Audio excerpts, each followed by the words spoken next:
Salut les gars! Bon, on est parti pour un petit tuto simple. Là, on va faire un truc pas compliqué.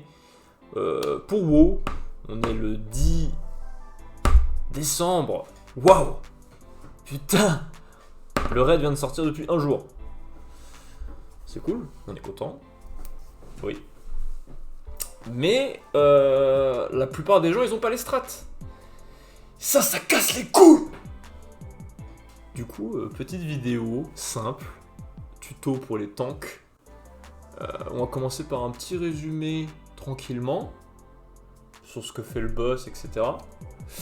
Et puis après, voilà, je rentrerai un petit peu plus dans le détail au niveau du tanking. Bah Allez, on est parti.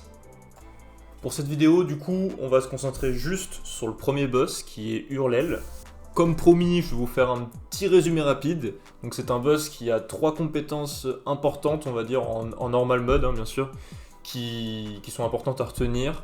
Donc là, premièrement, écolocalisation. Donc il va cibler au hasard un joueur. Donc là, on le voit sur notre gauche, notre ami qui s'en va. Puisqu'au bout de 6 secondes, le boss crée une sorte de petite flaque en dessous de vous. Cette flaque, il est important de la placer bien aux bordures de la salle, pour que ça gêne pas et qu'on n'ait pas un truc dégueulasse au milieu de la salle qui nous fasse des dégâts et qui soit plus difficile à éviter. Le deuxième sort est balayage aveugle. Honnêtement, c'est un sort qui est très difficile à éviter et il fait pas mal de dégâts, mais en normal mode, on va dire que c'est pas très gênant. Donc on va pas trop s'attarder sur ça et on va plus passer au troisième sort qui pour moi est le plus important. Le troisième sort, il s'appelle donc Cri assourdissant. C'est là où on va pouvoir utiliser les piliers, donc vous voyez là il y en a 4, et à chaque fois que ce sort apparaît, on doit tous aller se cacher derrière les piliers pour pas prendre trop cher, donc faites attention s'il vous plaît. Ensuite, on arrive à la phase 2, donc la phase 2, en fait quand il arrive à 100 d'énergie, il commence à caster voile du sang, donc on peut plus l'attaquer, ça sert plus à rien d'aller le taper. Et il faut juste concrètement chercher à le fuir. Et quand vous voyez, il y a des petits disques qu'il faut éviter, sinon ça stun, comme voilà, ne soyez pas débiles comme moi. Et faut essayer de vraiment le fuir car vous voyez autour de lui, il y a un petit cercle rouge, et si vous rentrez dedans, vous êtes mort. Ensuite, attention, il utilise toujours la compétence cri assourdissant, donc c'est pour ça qu'il faut toujours chercher à se cacher, comme vous le voyez, là on est tous en train de courir comme des petits fous.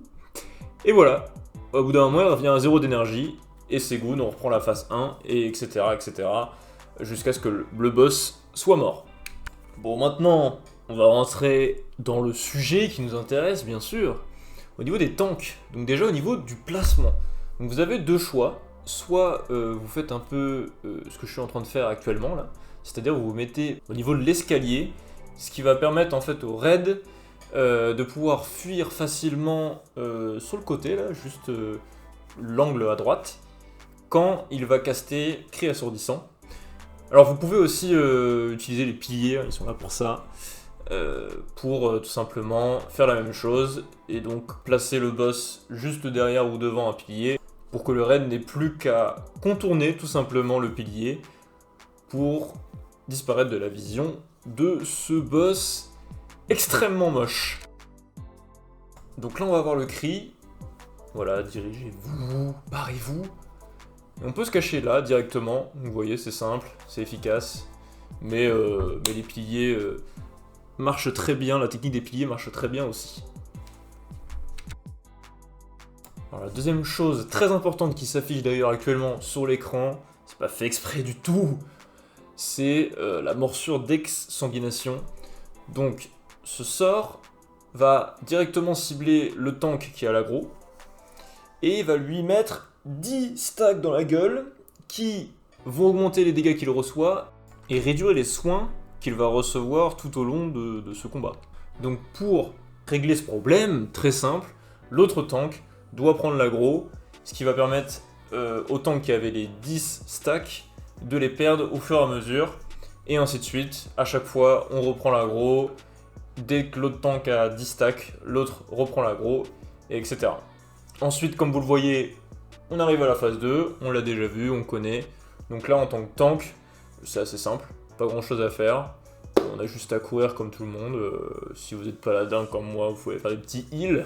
Ça mange pas de pain. Et puis voilà. En tout cas, j'espère que ce petit tuto simple a pu aider certaines personnes. Normalement, ce premier boss devrait pas poser trop de problèmes. En tout cas, moi, je vous dis à bientôt pour les prochains tutos, sûrement sur les autres boss du coup. Et puis n'hésitez pas à me suivre sur les réseaux si l'envie vous vient. Allez, tchuss!